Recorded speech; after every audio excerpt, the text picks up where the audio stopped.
Provavelmente na cadeira.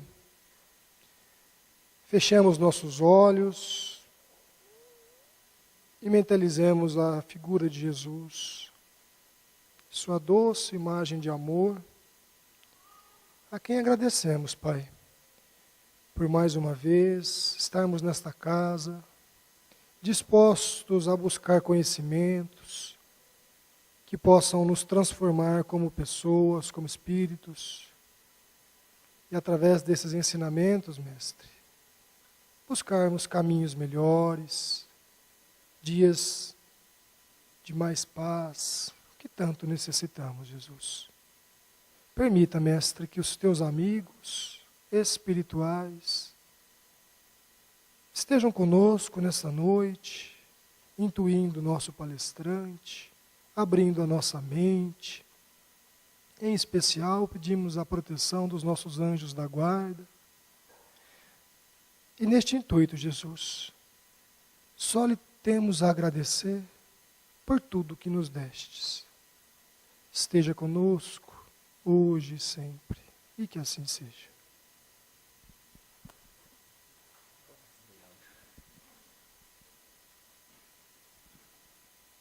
Boa noite a todos. Bom, o tema, da noite, eu escolhi falar um pouquinho sobre a transição planetária, mas, na verdade, eu vou colocar um pouquinho a parte científica do nosso planeta Terra, para a gente entender o quê? Nós vamos entender como que essa transição, que todo mundo já ouviu falar, eu acho que vocês já tiveram já algumas palestras sobre esse tema, como que isso se dá, mas sempre espiritualmente falando. Então eu quis colocar um pouquinho como que isso dá cientificamente, né? E isso é muito interessante. Talvez para alguns pode ser um pouquinho maçante, porque nós vamos falar um pouquinho de astrofísica, né? E nessa questão pode ser um pouco maçante, mas é no mínimo interessante. E eu espero que vocês apreciem a palestra e seja construtiva para cada um de vocês. Tá ok? Então vamos começar.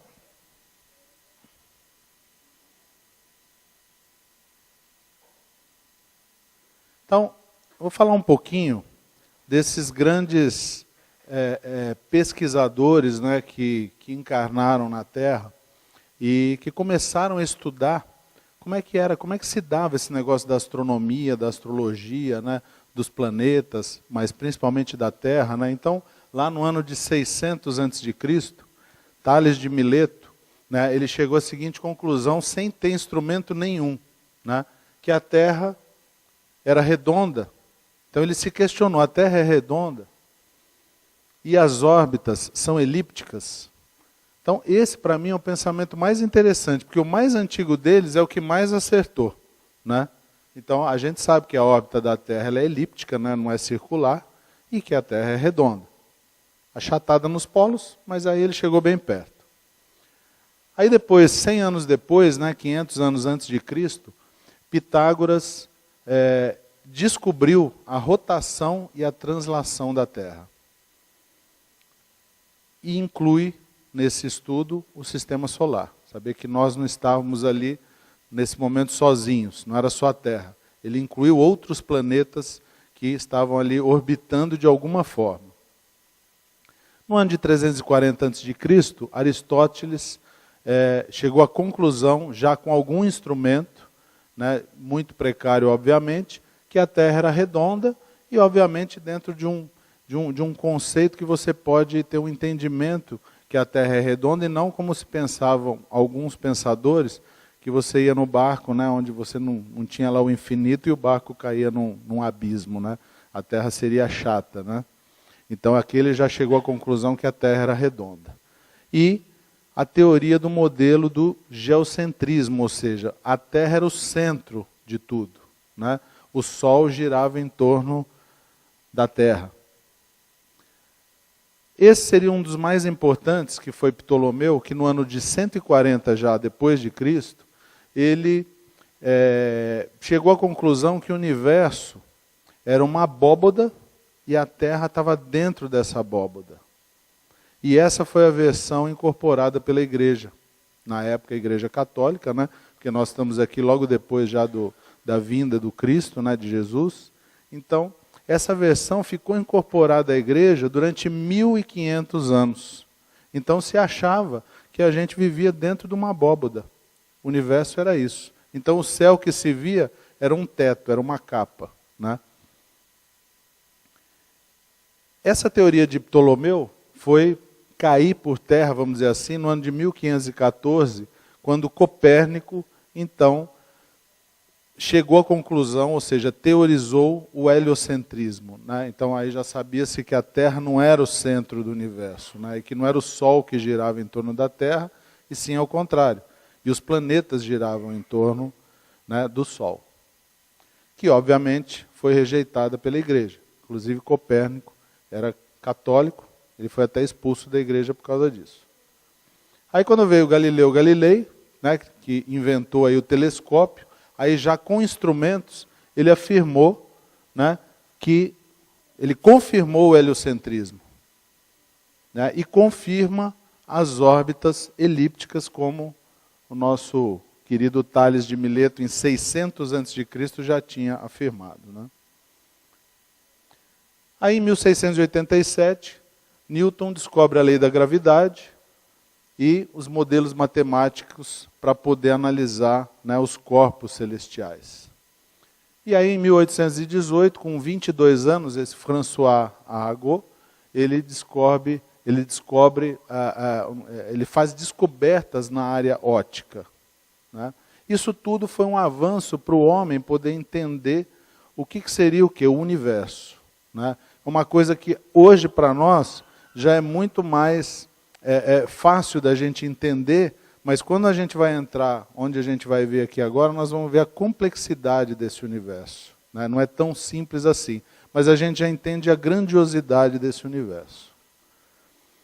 Depois, em 1929, Hubble, né? É o nome do famoso telescópio Hubble, né? Que aí ele começa a descobrir realmente várias galáxias, né? Não eram só planetas. Então, se a gente for imaginar aí de 2.600 anos, que se a gente for analisar, 2.600 anos é muito pouco, né? Nós partimos de uma ignorância total sobre o universo para, nessa época e até hoje, nós temos a condição de vasculhar 18 bilhões de galáxias. Isso é a nossa capacidade hoje, 18 bilhões de galáxias. Bom, esses três seriam aí os mais importantes no caso, que chegaram a alguma conclusão. Primeiro, Ptolomeu, em função de imaginar que nós estávamos dentro daquela abóboda, depois já com a invenção do telescópio e depois as descobertas de Arago. Bom, aqui só uma representação, né, para a gente poder se posicionar. Nós estamos a 149 milhões de quilômetros do Sol, né? Essa é a nossa distância para o Sol. Aí, quando a gente está lá na minha época era primário, né? Agora mudou tudo, mas eu estava lá no primário e eu aprendi que a Terra tem esse movimento de rotação, né? Que é o quê? Ela rodar sobre o seu eixo. Isso é facilmente determinado quando a gente vê dia e noite, né? O Sol está ali, e uma hora está dia, e outra hora está noite. Então a gente sabe que a Terra está girando no seu eixo. E isso leva, no nosso caso aqui, na nossa contagem terrestre, né, 24 horas, certo? Essa velocidade dessa rotação é de 1.700 km por hora.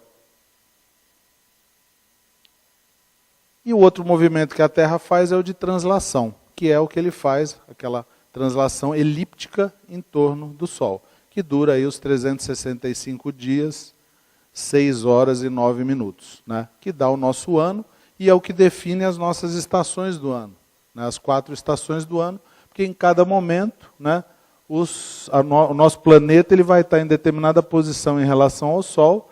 Como ela é elíptica, tem hora que ele vai estar mais longe, tem hora que ele vai estar mais perto, que é o que define verão, inverno, etc. Até aí, curso primário, né? Bom, aí agora a gente começa a entrar numa parte um pouquinho mais complicada, que é o seguinte: tudo que a gente vive são ciclos, né? nós temos ciclos. Então tem o ciclo da rotação, tem o ciclo da translação, todo o período que a gente vai viver, que a gente vai entender do universo, são ciclos. E esses ciclos, obviamente, que está muito ligado ao que a gente vai entender da parte espiritual, porque alguém pensou para fazer isso aqui. Isso não é por acaso, né?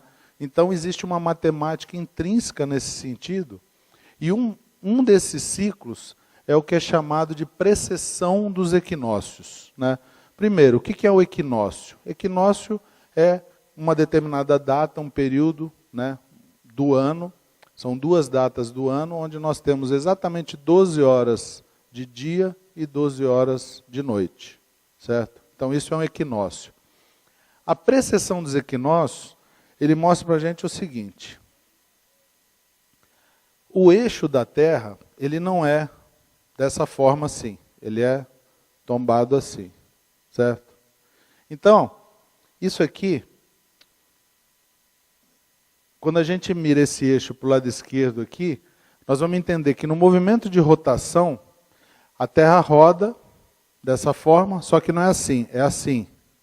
E ela faz um outro movimento que é exatamente essa chamada de precessão dos equinócios. Ela vai virando para cá, até ela chegar aqui, nesse grau aqui, ó, 23, quase 23 graus e meio. Então a Terra tomba 23 graus e meio, aí ela chega no zero e vai 23,5 para cá.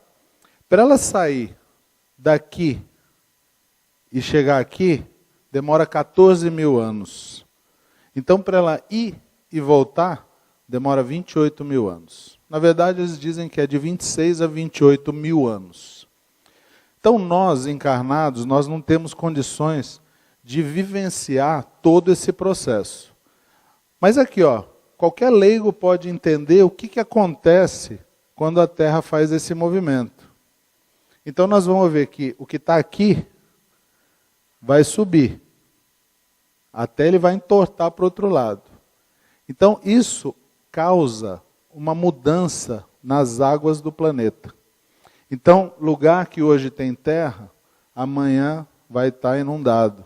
Lugar que hoje está inundado, vai ter terra. Então, por exemplo, Atlantis, né, Atlântida, ela sumiu assim, num desses momentos da precessão dos equinócios, né, quando esse eixo da Terra ele vai girando, ele vai mudando, né? Então, isso é uma coisa assim que é natural, é uma lei física, né?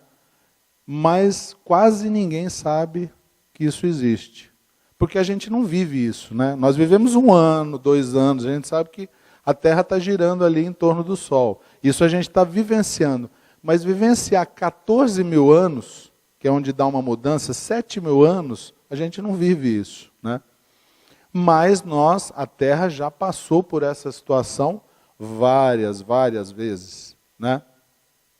Então a gente pode imaginar o quê? Se você tem lá um trópico, né? Trópico de Câncer ou de Capricórnio, a própria linha do Equador. Quando você pega uma cidade que ela está naquela linha, quando ela subiu, o que era calor numa época vai ser frio. O que era frio vai ser calor. Então uma mudança climática assim, geral na Terra, e isso causa uma perturbação no planeta, nessa modificação das águas. Até aí tudo bem, né? Então, essa precessão, então, como eu disse, né, ela dura de 26 a 28 mil anos para a Terra fazer esse movimento de ir e voltar. Nesse vai e volta, é que nem vocês imaginam um peão. Quando a gente solta o peão, ele fica no eixo, rodando. Quando ele começa a perder velocidade, ele começa a fazer assim. Isso é a precessão dos equinócios, é exatamente esse movimento que a Terra faz. Agora, não podia ser tão simples, né? Que depois ainda tem um outro que ela faz. Aqui, só para a gente ter uma ideia, essa aqui é a luz do Sol, né? Então, quando o eixo da Terra, o Polo Norte, está virado para o lado esquerdo aqui, e aqui tem o Sol, nós temos mais Sol no Polo Norte. Consequentemente, a gente vai ter mais gelo aqui nessa área do Polo Sul, que é onde pega menos o Sol, né? Quando ele está do outro lado, ou seja, depois de 14 mil anos, é o contrário. Então aqui, ó, no Polo Sul vai ter menos gelo e aqui vai ter mais gelo. Então, essa mudança climática, a gente pode imaginar o que acontece com a Terra, certo? Então está aqui. Isso define o aquecimento e o resfriamento da Terra, obviamente, né, em função dessas mudanças, as enchentes e as secas. Muda tudo de lugar. Se o Nordeste hoje tem seca, amanhã vai estar alagado. Amanhã que eu digo é daqui, sei lá quantos mil anos, mas vai mudar, certo? Aí, para bagunçar um pouquinho mais, tem um outro movimento que a Terra faz, que é o ciclo de Milankovitch. Que além dele fazer isso aqui, ele faz isso aqui. A Terra ainda faz esse movimento. Para ela fazer isso daqui, aqui e voltar, que dá aquele grau ali, ó, 22 graus e meio, demora 41 mil anos. É um outro ciclo. Então a gente vai imaginando, todos esses ciclos que a Terra passa, na verdade, ela vai experimentar todas essas situações que são, na verdade, o quê? Magnéticas. Todos os planetas do Sistema Solar, ou todos os planetas que estão passando, né, por próximos, teoricamente próximos, né, à Terra, é o que faz esses movimentos. Tanto esse ciclo de Milankovitch como a precessão dos equinócios. Tudo isso é magnetismo. E ela faz de forma certeira, precisa, né? Bom, então aqui está mais ou menos uma ilustração para poder entender melhor isso. Então aqui o movimento de rotação, que vai se dando dessa forma, porque é a precessão dos equinócios. Esse outro aqui que é o de Milankovitch, e ela vai no movimento de a sua translação de forma elíptica em volta do Sol, certo? Então, aqui estão os 4 ciclos, né, que a Terra sofre. Então aí a gente vai entendendo um pouco o universo, né? Então a Terra é o nosso planeta que está aqui nesse sistema, que é o Sistema Solar. Perdão, avancei demais. Que é aqui no Sistema Solar. Então nós temos a Terra e todos os outros planetas do Sistema Solar que estão orbitando o Sol.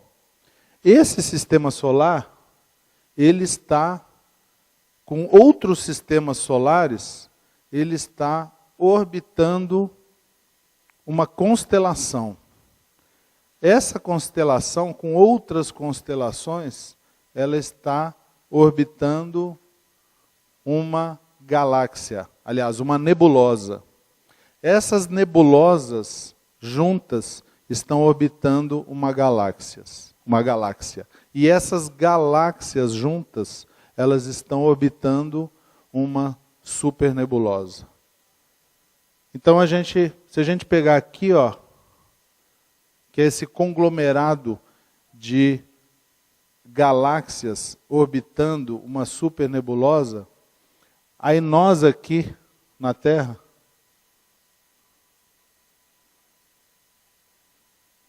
a gente aqui na Terra, né, nós ficamos pequenininhos aqui, né?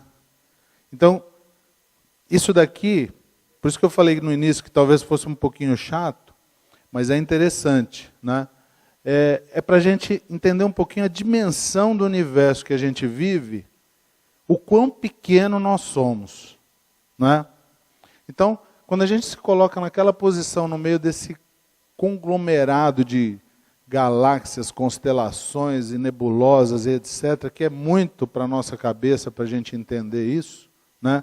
Como que existe uma harmonia nesse universo das distâncias, né, dos ciclos, que nós falamos só da Terra, mas tem os ciclos de todos esses planetas, essas constelações, essas estrelas, essas galáxias, essas nebulosas no universo.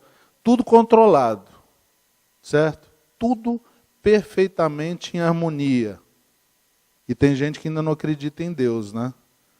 Acho que isso é obra do acaso. Então, como a gente está falando em Deus, né?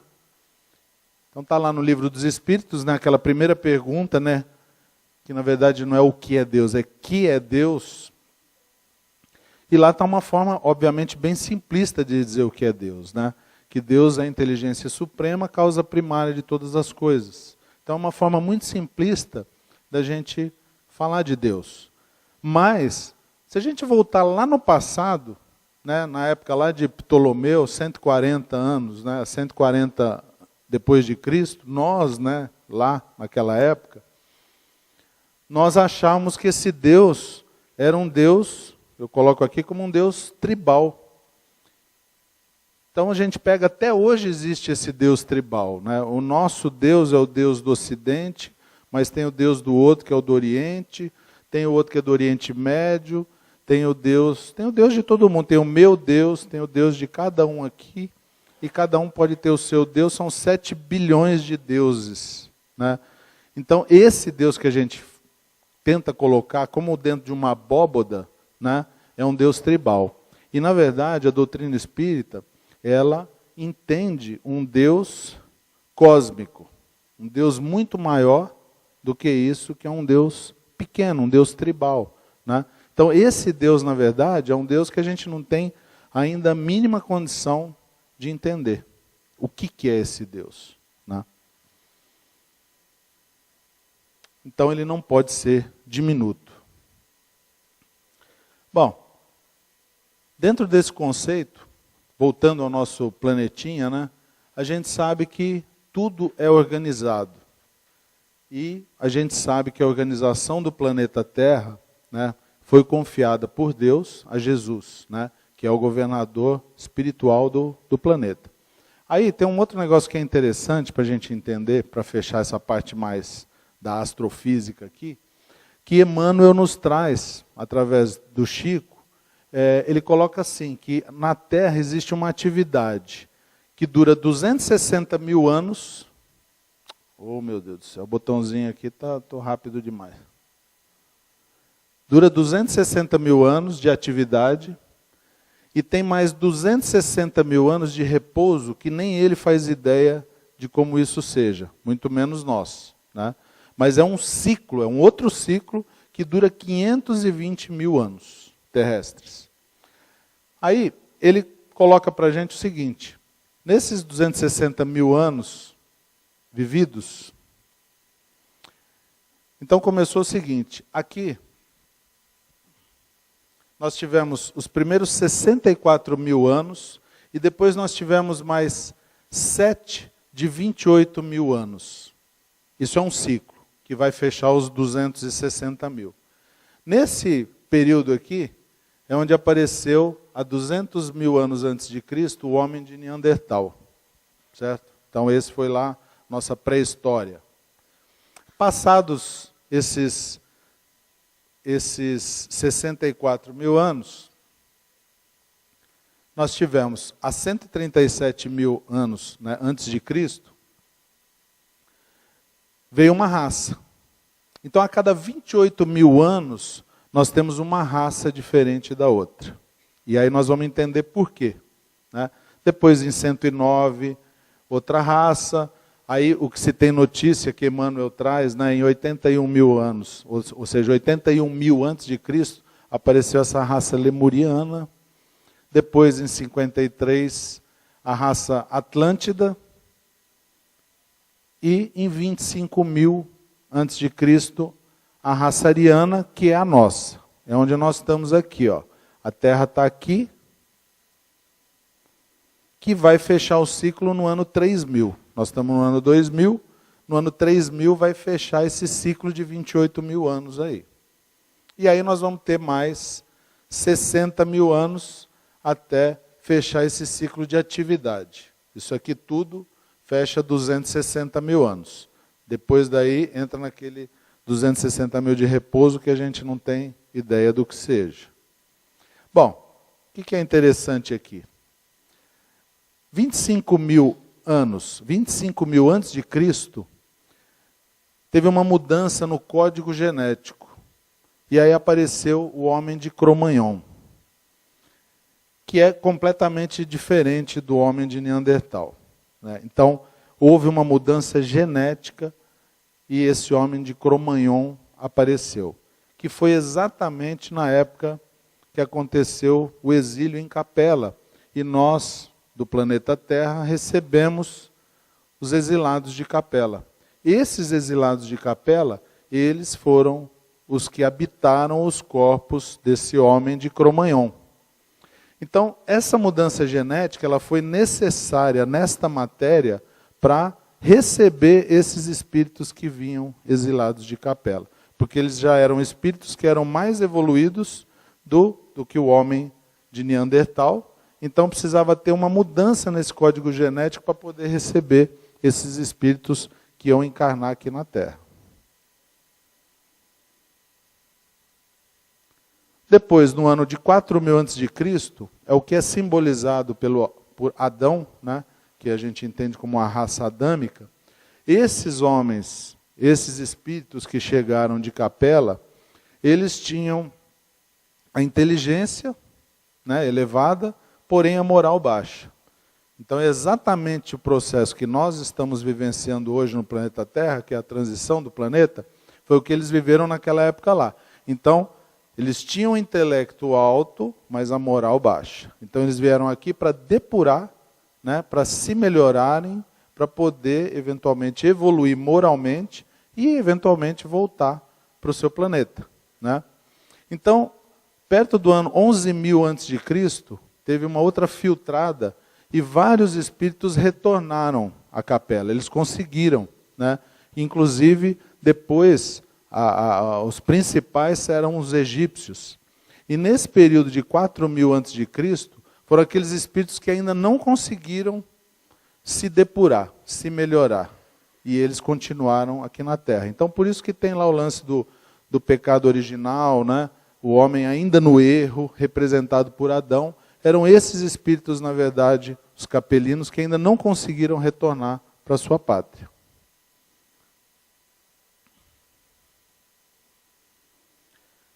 Então, a gente sabe que tudo isso que acontece, então todos esses ciclos, tudo isso que a gente viu, aquele período de atividade, etc., a gente sabe que não acontece por acaso, a gente sabe que tudo isso é programado, né?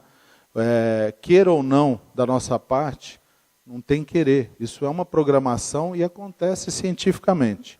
Então, quem está no comando disso, quem está, né, controlando tudo isso, para nós aqui no nosso planeta é Jesus, né, que é o nosso orientador espiritual, quem é responsável pela nossa evolução moral, nosso modelo e guia. E Jesus simplesmente não é só o governador do planeta Terra, né? Ele faz parte de uma pleiade de espíritos puros, né, que se reúnem periodicamente para decidir o futuro dos planetas que estão ali sobre as suas sobre a sua saia, vamos dizer assim, né? Então, existem esses instrutores para a evolução física e espiritual. Porque o físico, ele está ligado ao espiritual. Se a gente olha o nosso corpo hoje e compara com o homem de Neandertal, ele teve uma evolução enorme, né? Está aí 200.000 anos de evolução. Como é que essa evolução se dá? Como é que isso cientificamente se dá? Como é que se dá essa mutação genética? Quem pensa tudo isso, então, são eles ali, né? Jesus que está no comando de tudo isso daí.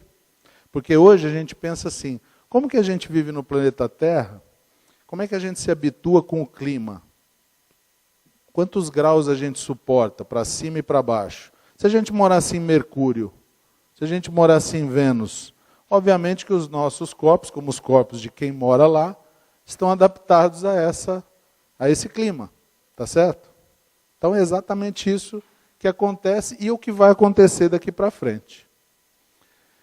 Então, alguns colaboradores de Jesus que a gente conhece, que Emmanuel nos traz, né, em algumas literaturas, é Buda, Zoroastro e Léo. São espíritos já bem evoluídos que estão aí ajudando a Jesus a controlar tudo isso. E aí eles se reúnem periodicamente para discutir sobre o planeta, sobre o sistema, e aí vai. Então, por exemplo, quando foi do desprendimento da Terra, né, da nebulosa solar para a criação do planeta, foi discutido lá nessa reunião desses espíritos, né? Até a decisão sobre a encarnação de Jesus na Terra e agora o planejamento da transição do sistema solar, na verdade da Terra, que vai influenciar no sistema solar como um todo. Então, aqui a gente vai começar a entrar um pouquinho numa parte interessante. Aqui o sistema solar está representado por essa bolinha vermelha, e ele gira, ele tem uma órbita, juntamente com outros sistemas solares, ele gira em torno dessa estrela aqui, que chama Alcíone. Então, isso daqui é uma constelação. No centro da constelação, existe essa estrela que chama Alcíone. É uma estrela de terceira grandeza. O nosso Sol é uma estrela de quinta grandeza. Alcíone é muito maior do que o Sol, mas muito, milhares de vezes maior que o Sol. Então, nessa órbita, acontece o seguinte. Aqui existe uma órbita elíptica, onde a Alcíone, ela produz um negócio que se chama cinturão de fótons. O que seria cinturão de fótons? Fóton, na verdade, é uma luz, é uma luminosidade, né? E essa luminosidade, ela fica dentro dessa área aqui que está demarcada em amarelo. Aí vocês estão vendo que o sistema solar ele orbita aqui, certo? Se a gente somar que ele leva daqui até aqui, ele leva 10.800 anos. Desse lado, mesma coisa. E aqui ele leva 2.160 anos. Então, quando o sistema solar entra aqui, ele está recebendo esse feixe de luz, esse cinturão de fótons. Bom, mas e aí? Cada ano desse 2160 é considerado uma era, né? Então, o que são fótons? São partículas de luz que podem alterar as propriedades da matéria. Aqui é onde a gente queria chegar, né? Então, a gente tem notícias do seguinte. No ano de 1987, o sistema solar ele começou a penetrar naquele cinturão de fótons. Então, se a gente está girando ali no sistema, uma hora a Terra entra, depois ela sai. Ela demora para entrar. Ela entrou, o sistema solar entrou completamente no cinturão, né, no ano de final de 2012, que é o que bate exatamente com aqueles calendários maias, que falavam que era o fim do mundo. Não era o fim do mundo, era o fim de uma era, né? Quando nós entramos numa nova era, que vai durar mais 2.160 anos. Só que esse cinturão de fótons, ele agride a Terra. Então o que acontece de alteração? Porque a alteração dele é o seguinte, ele influencia nas partículas, nos átomos. Ele é um feixe de luz, um átomo, a matéria é feita de átomo.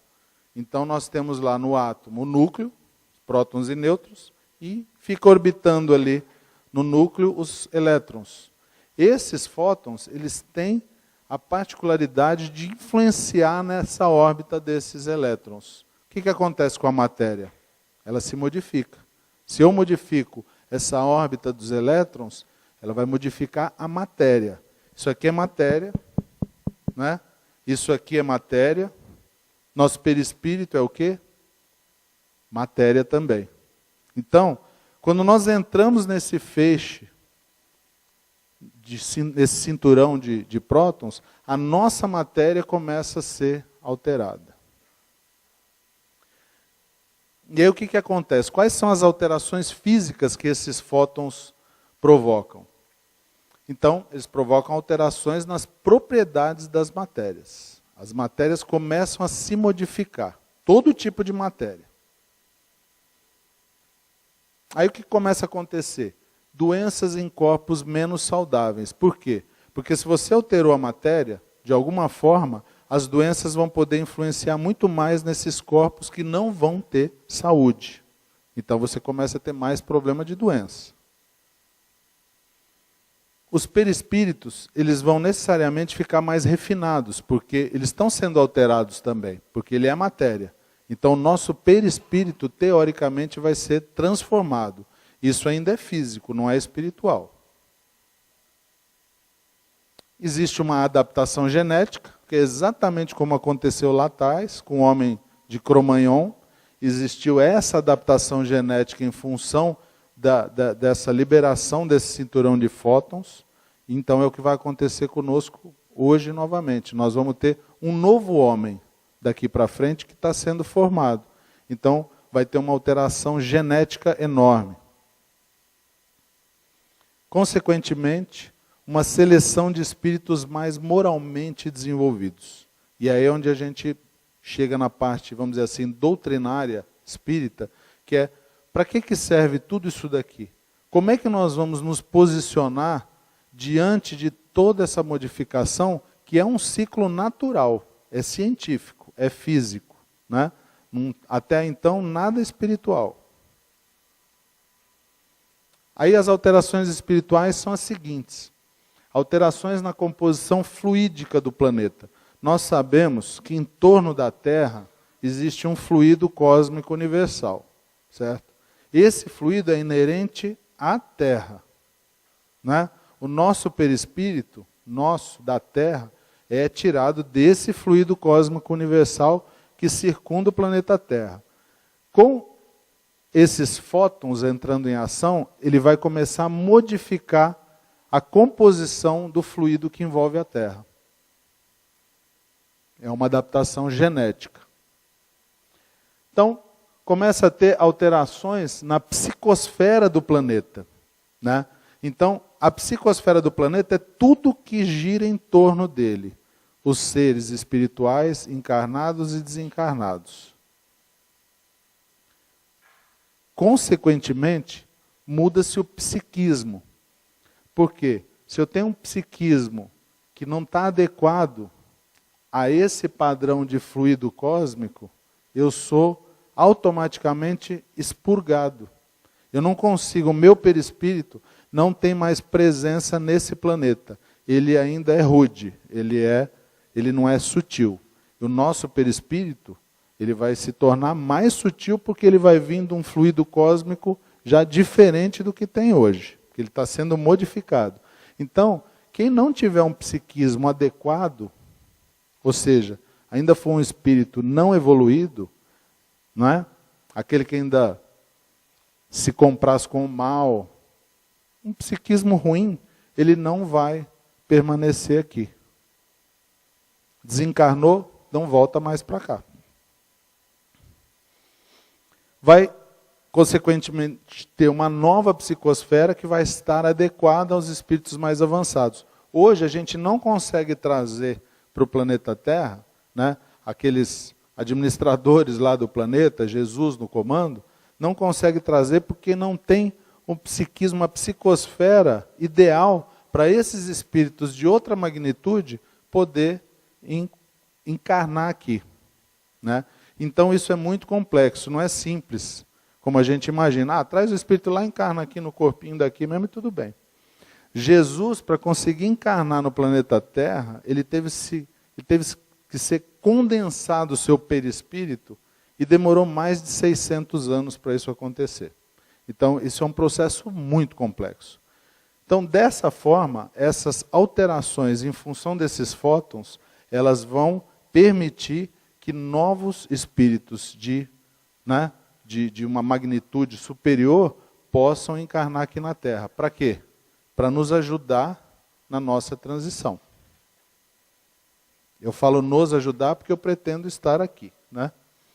Consequentemente, uma transmigração desses espíritos para cá.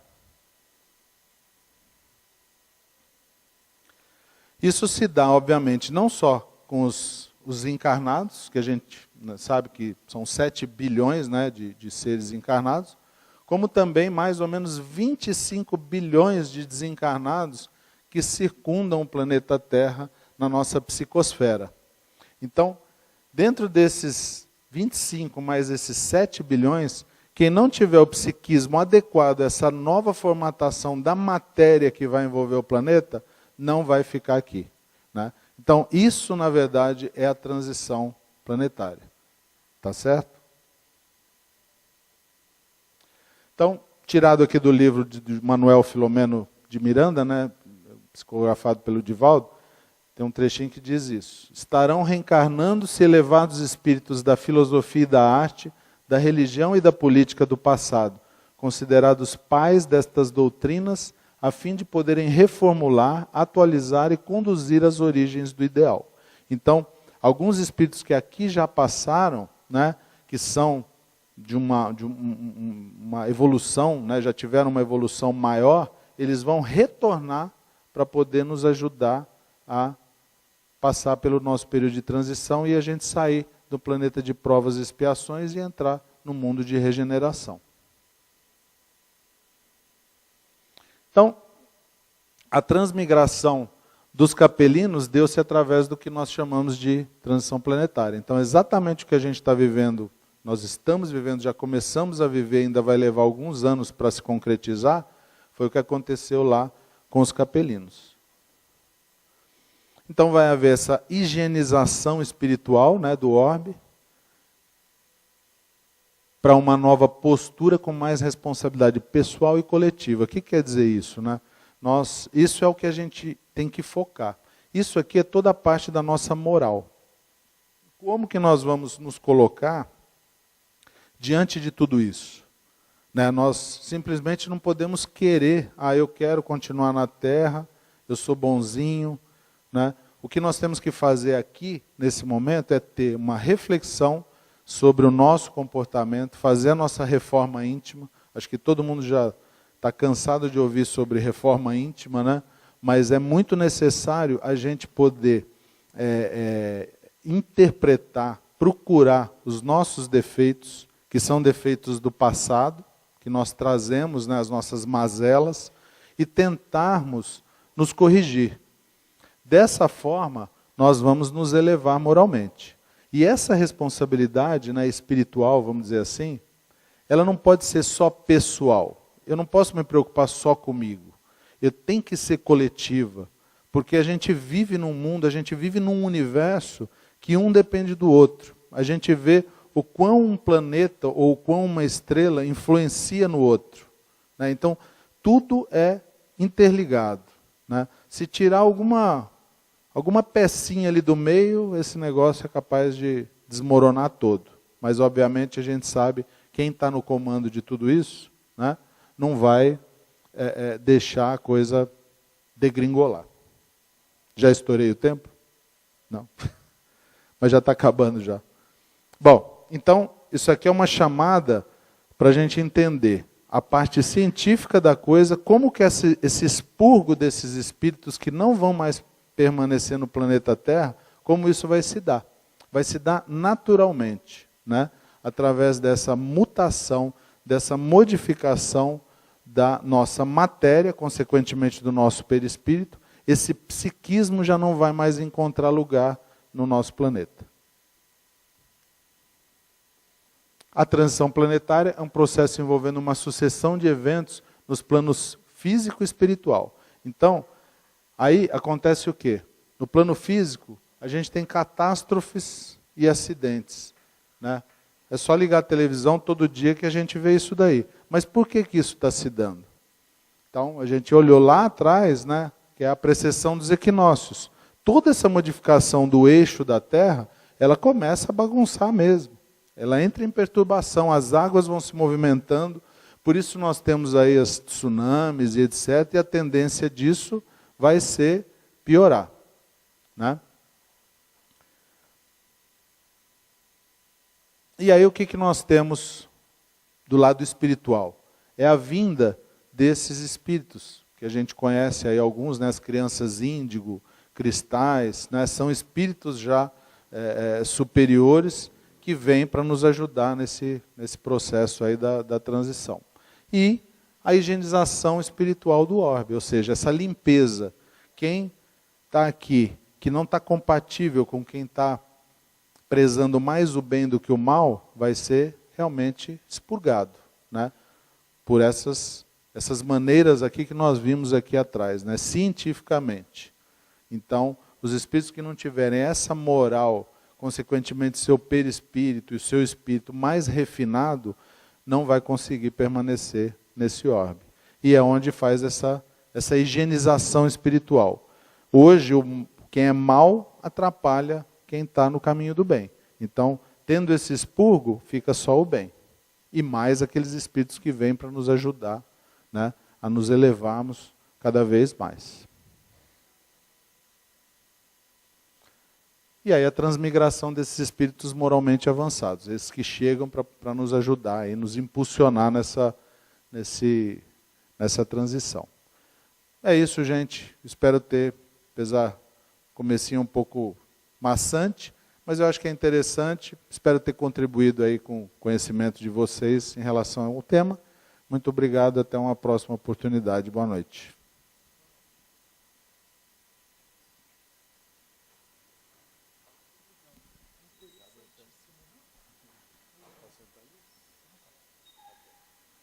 Nós agradecemos ao nosso colega por trazer para a gente um tema tão interessante, né? Abordado de uma outra maneira. Transição planetária a gente já viu diversas vezes, mas muito bacana, gostei bastante.